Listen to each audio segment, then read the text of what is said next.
Pocuchaný skos, víte? Ale tě všechny koně světa podříkali. Do piče asi na retarde. Můžeš s Danem? Ne. Podívej, ona to natočí. Já to nemám natočený. Jak to? No protože už to dosouložili. Byl jsi rychlejší než obvykle. Dobrý. Jo, teďko bude říkat s Jirkou. No, tak to potěš, pán Boh, až to dám na YouTube a vidí to Míša. Ona má pocákaný zadek.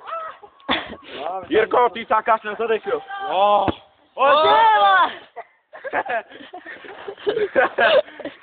Jirko!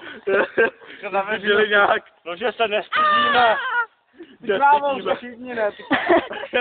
Ty zatačíš. A máš celou ofínku. Nevěď to. Jo, počkej, to nás hodím. Nechci jim do něj kopat, zase to mít. Moje nohy.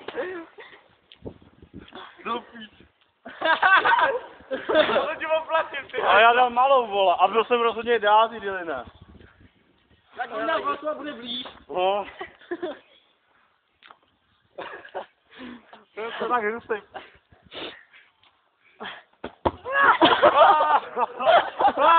Tak to dobrý.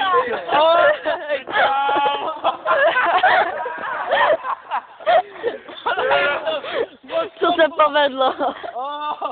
Dobře, je to mimo zvíště. Hej, Jirko, kdybys viděl, jako rychlostí No, no. to jsem udělal já patou, ale vole.